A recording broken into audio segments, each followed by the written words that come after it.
मुझे सहारा है तेरा, जग के पालनहार।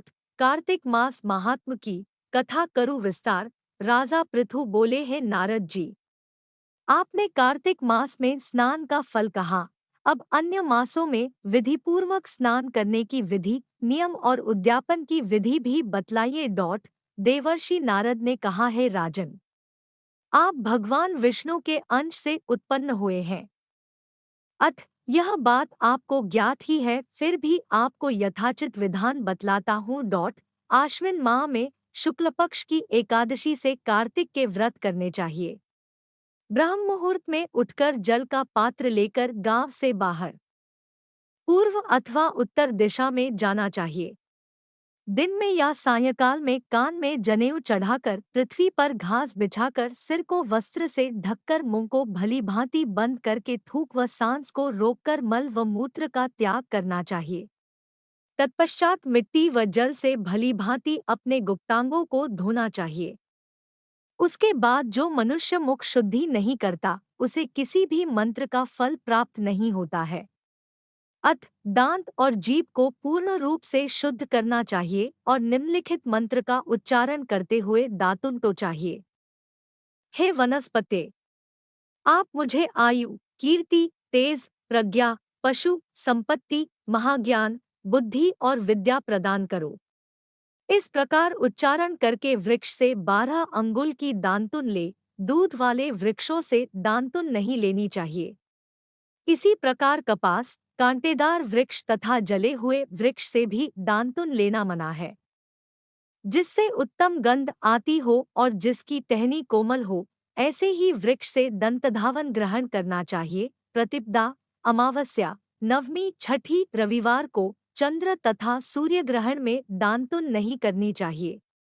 तत्पश्चात भली भांति स्नान करके फूलमा प्रसन्न करते थे, परंतु कलयुग में भगवत गुणगान को ही भगवान श्रीहरि को प्रसन्न करने का एकमात्र साधन माना गया है। नारद जी राजा पृथु से बोले, हे राजन, एक बार मैंने भगवान से पूछा कि हे प्रभु, आप सबसे अधिक कहाँ निवास करते हैं? इसका उत्तर देते हुए भगवान ने कहा, हे नारद, मैं वैकुंठ या योगियों के हृदय में ही निवास नहीं करता, अपितु जहाँ मेरे भक्त मेरा कीर्तन करते हैं, मैं वहाँ अवश्य निवास करता हूँ। जो मनुष्य चंदन, माला आदि से मेरे भक्तों का पूजन करते हैं, उनसे मेरी ऐसी प्रीति होती है जैसी कि मेरे पूजन से भी नहीं हो सकती। नारद जी ने फिर कहा, शिरीष, धतूरा, गिरजा, चमेली, केसर, कंदार और कटहल के फूलों व चावलों से भगवान विष्णु की पूजा नहीं करनी चाहिए। अड़हल, कंद, गिरीश, जूही, मालती और केवड़ा के पुष्पों से भगवान शंकर की पूजा नहीं करनी चाहिए। जिन देवताओं की पूजा में जो फूल निर्दिष्ट है, उन्हीं से उनका पूजन करना चाहिए। पूजन समाप्ति के बाद भगवान से क्षमा प्रार्थना करनी चाहिए, यथा हे सुरेश्वर, हे देव, न मैं मंत्र जानता हूँ न क्रिया, मैं भी तींथ मैंने जो कल भी आपकी ताकी है उसे पूरा करें।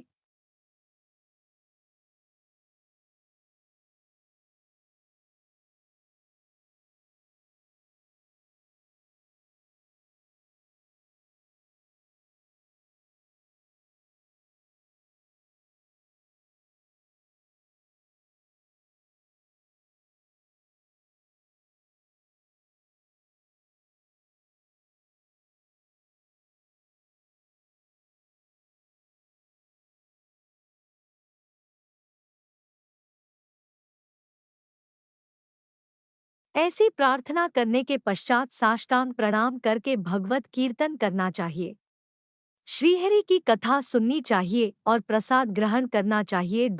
जो मनुष्य उपरोक्त विधि के अनुसार कार्तिक व्रत का अनुष्ठान करते हैं, वह जगत के सभी सुखों को भोगते अंत में मुक्ति को प्राप्त करते हैं।